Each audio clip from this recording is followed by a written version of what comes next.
A shocking discovery has just changed everything in Serena's life. In the last episode, she walked into a place she never expected to question, her husband's office, and what she saw there left her completely shaken. A hidden secret was revealed, and nothing would ever be the same again. What did Serena really discover? And what happened in that fateful moment inside her husband's office? The answers will leave you speechless. Stay with us as this powerful story unfolds. If you're new here, welcome to Mirror Wealth Stories. Be sure to subscribe, like this video, comment your thoughts, and share with someone who loves emotional real-life dramas. Don't forget to turn on your notification bell so you never miss an episode. Let's dive in. Serena decided to surprise Nathan at his office. She dressed in a tailored beige suit, grabbed her handbag, and drove her white Mercedes to his high-rise building in downtown Atlanta. The lobby was polished and impressive, glass walls, tall ceilings, and security at every corner. She took the elevator to the top floor. As she stepped out, his secretary looked startled. "Oh, Mrs. Monroe. I didn't know you were coming," the young woman stammered. Serena smiled politely. "Is my husband available?" The secretary hesitated. "He's in a meeting." Serena raised an eyebrow. "With who?"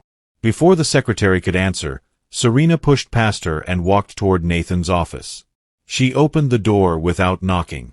Inside, she froze. Nathan sat behind his massive glass desk, and across from him sat Marva, dressed elegantly, confident, smiling. They both looked up in shock. "Serena," Nathan said quickly, "what are you doing here?" Serena's heart pounded. "What is my mother doing in your office?" she asked sharply. Marva crossed her legs calmly. "We were discussing business." Serena turned to her husband. "Since when do you do business with my mother?" Nathan stood up. "She has investment ideas that could help expand the company." Serena stared at him in disbelief. "You never told me this." Marva chuckled softly. "Maybe because you wouldn't understand." Serena felt anger rise in her chest. "Excuse me," she snapped. Nathan sighed. "Let's not cause a scene here." Serena's eyes burned with tears, but she held them back. She turned and walked out without another word. As she rode the elevator down, her hands trembled. Something was terribly wrong. Back at the mansion, Serena waited in the living room. She sat stiffly on the cream sofa, arms folded. When Nathan arrived home, he immediately saw her serious expression. "What's wrong?" he asked. Serena stood up. "Don't play dumb with me," she said firmly. "Why is my mother suddenly involved in your business? And why are you hiding things from me?" Nathan rubbed his face tiredly. "You're overreacting." Serena laughed bitterly. "Overreacting? My husband is having secret meetings with my own mother." Before Nathan could respond, Marva walked into the room. She stopped when she saw the tension. "What's going on?" she asked coolly. Serena turned to her. "You tell me, Mom. Why are you suddenly everywhere my husband is?" Marva's eyes hardened. "Maybe because your husband trusts me more than he trusts you," she said bluntly. The words hit Serena like a slap. Nathan frowned. "Marva, that's enough." But Marva stood her ground. "You've been childish, Serena. Jealous. Suspicious. No wonder your husband prefers my company." Tears filled Serena's eyes. She looked at Nathan, hoping he would defend her. Instead, he looked away. Her heart shattered in that moment. She realized something painful. She was losing her husband, to her own mother. Serena lay in bed alone again. Nathan slept in the guest room downstairs. She stared at the ceiling, her chest heavy with fear and betrayal.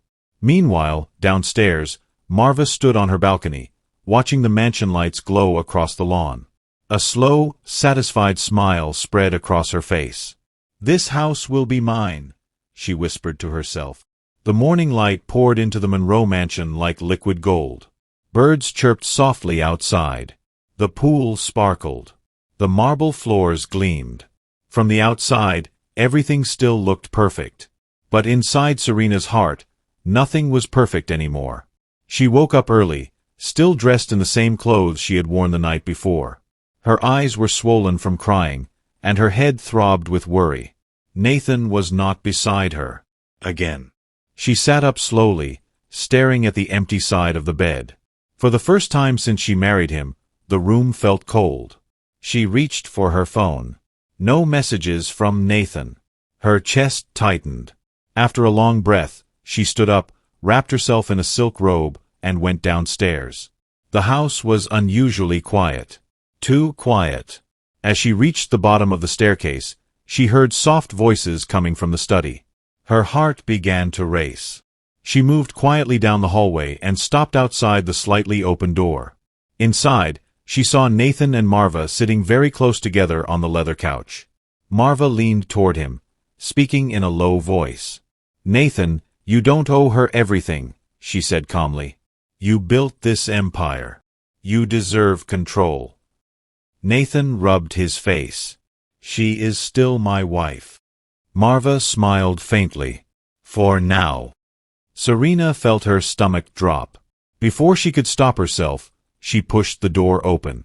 Both of them looked up in shock. Serena stood there, trembling. "What are you two planning?" she demanded. Nathan stood quickly. "Serena, this isn't what it looks like." Marva rolled her eyes. "You always jump to conclusions." Serena walked closer, her voice shaking. "Then explain it. Right now." Nathan hesitated. That hesitation hurt more than anything he could have said. Serena turned sharply and walked out of the room without another word. Later that day, Serena decided she could no longer live in confusion. She went into Nathan's office at home while he was out. His laptop was open on the desk. Her hands trembled as she moved the mouse. The screen lit up. She opened his email. Her breath caught. There were several messages between Nathan and a lawyer. Subject line: Property Transfer Discussion. Serena clicked one. Her heart pounded as she read. "Mr. Monroe, as discussed, we can begin drafting the documents to shift majority ownership of the mansion into a new family trust. Please confirm whether Mrs. Hayes will be included as a primary beneficiary." Serena felt dizzy. Mrs. Hayes. Her mother. Tears filled her eyes as she opened another message. Once finalized, Mrs. Monroe will have limited rights to the property. Her knees weakened. She sank into the chair, shaking. Her own husband was working to push her out of her own home. With her mother's involvement. Her phone suddenly buzzed. A message from an unknown number popped up. She opened it. It was a photo. Her heart shattered. The picture showed Nathan and Marva sitting very close together at a fancy restaurant, smiling, glasses of wine in front of them. Below it was a message. "Your husband is getting very comfortable with your mother." Serena dropped the phone, tears streaming down her face. That evening, Nathan came home late. Serena was waiting for him in the living room. She stood the moment he stepped inside. Her face was cold. Her eyes were red. Nathan froze when he saw her expression. "Serena, what's wrong?" he asked carefully. She held up her phone. "Explain this." He glanced at the screen. His face paled. "It's not what you think," he said quickly. Serena laughed bitterly. "That's exactly what you said before." She walked toward him slowly. "And explain these emails too." She placed his printed messages on the table in front of him. Nathan stared at them, stunned. He ran a hand through his hair. "You weren't supposed to see that." Serena's voice trembled. "So it's true? You are trying to take my home from me." Before Nathan could answer, Marva entered the room, dressed elegantly as always. She stopped when she saw the papers on the table. Serena turned to her sharply. "And you are helping him do this to me?" Marva crossed her arms calmly. "Serena, you're being emotional." Serena's tears fell freely now. "You are my mother." How could you betray me like this? Marva's expression hardened. Betrayal, she scoffed. I'm simply securing a better future for myself. The words felt like knives in Serena's heart. Nathan stepped forward. Marva, that's enough. But Marva ignored him. She looked straight at Serena. You were never strong enough to run this house anyway. Silence filled the room. Serena looked at her husband one last time. And you let her talk to me like this? Nathan said nothing. In that moment, Serena realized the painful truth. She was no longer welcome in her own home. That night, Serena packed a small suitcase. She moved quietly through her mansion, touching the walls, the staircase, the pictures of her wedding. Tears streamed down her face. As she reached the front door, Nathan appeared behind her. Serena, don't leave, he said softly. She turned to him slowly. You already pushed me out, she whispered. She opened the door. Outside, the lights of the mansion glowed brightly. Marva watched from the upstairs balcony with a satisfied smile. Serena stepped out into the night, not knowing where she was going, but knowing she could not stay. And just like that, she was driven out of her own home. The night was cold. The tall iron gates of the Monroe mansion glowed under golden security lights, looking beautiful and untouchable. But to Serena, they felt like prison walls she had just been thrown out of. She stood on the sidewalk with one small suitcase beside her. Her white Mercedes still sat in the driveway behind the closed gate, but she had no access to it. Tears rolled silently down her face as she looked back at the house that had once been her dream. Inside, she knew her mother was probably celebrating. Upstairs, Marva stood on the balcony, wrapped in a silk robe, watching Serena through the glass railing. A slow smile curved across her lips. Finally, Marva whispered to herself, this house is mine. With trembling hands, Serena called her best friend, Tanya Brooks. The phone rang twice before Tanya picked up. Serena? Do you know what time it is? Tanya said sleepily. Serena's voice cracked. Tanya, I need you. There was silence. Then Tanya's tone changed immediately. Where are you? Are you safe? I'm outside my house, Serena whispered. They kicked me out. Tanya gasped. Your own house? Who is they? My husband and my mother. Tanya didn't hesitate. I'm on my way. Don't move. Within 40 minutes, a black Jeep pulled up in front of the gates. Tanya jumped out, rushing toward Serena. Oh my God, look at you, she said, pulling her into a tight hug. Serena broke down completely. Tanya helped her into the car, glaring at the mansion behind them. They will regret this, Tanya muttered as she drove away. Tanya took Serena to her modern luxury apartment in Buckhead.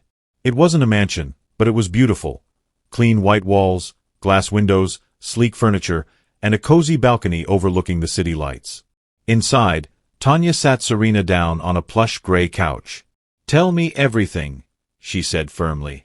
Between sobs, Serena explained how her mother moved into her home, how close Marva became to Nathan, the secret meetings, the emails, and finally being pushed out. Tanya's face grew angrier with every word. That woman is evil, Tanya snapped. And your husband? He is trash. Serena buried her face in her hands. I trusted them both, she whispered. Tanya placed a comforting hand on her shoulder. You didn't lose. You were betrayed. That night, Serena slept on Tanya's guest bed, staring at the ceiling, wondering how her life fell apart so quickly. Meanwhile, inside the Monroe mansion, everything looked different. Marva walked through the living room like a queen, running her fingers over the gold furniture. She opened Serena's closet and began trying on her designer dresses, shoes, and jewelry. This is more like it, she said with satisfaction. Downstairs, Nathan sat alone in his study, staring at his phone. A picture of him and Serena from their wedding day glowed on the screen. He sighed deeply. For a moment, doubt crossed his face. But then Marva entered the room, dressed in one of Serena's expensive gowns. Why do you look so sad? she asked smoothly. Nathan hesitated. I shouldn't have let her leave like that. Marva sat beside him. You didn't let her leave. You chose your future, she said softly. She placed her hand over his. Nathan didn't pull away. Serena woke up early at Tanya's apartment. Her phone was flooded with messages. Missed calls. Unknown numbers. Social media notifications. Her heart raced as she opened Instagram. Her breath caught. A picture was trending online. Nathan and Marva, dressed in matching black outfits, standing together at a high-end restaurant. Marva's hand rested possessively on Nathan's arm. The caption read, "Real power couple in Atlanta." Below it, hundreds of comments poured in. Isn't that his mother-in-law? This looks messy. Where is his wife? Scandal of the year. Serena's hands trembled as she dropped the phone. Tanya rushed in. Serena, have you seen this? Serena nodded, tears filling her eyes again. Tanya's jaw tightened. They are humiliating you publicly now. At that moment, Serena received a call. It was Nathan. Her heart pounded. She stared at the screen, unsure whether to answer. Finally, she picked up. Nathan, she said quietly. There was a pause. Serena, come back home, he said. Her breath caught. Tanya shook her head fiercely behind her. Serena swallowed. Home, she whispered. You drove me out. Nathan's voice softened. I made a mistake. Before Serena could respond, another voice came through faintly in the background. Marva's voice. Nathan, tell her the truth. Serena's chest tightened. What truth? She asked sharply. Silence. Then Nathan spoke again. Serena, your mother and I are getting married. The words hit her like a thunderbolt. The phone slipped from her hand. Her own mother. Her own husband. Together. The story has just taken a shocking and unexpected turn. Serena's husband and her own mother are preparing to get married. But the big question remains. Will this wedding truly happen, or will everything change at the last moment? You definitely don't want to miss what comes next. If you're enjoying this story, please subscribe to Mirror Wealth Stories, like this video, leave a comment, and share it with your friends. Don't forget to turn on your notification bell so you'll never miss a new episode. Thanks for watching. See you in the next one.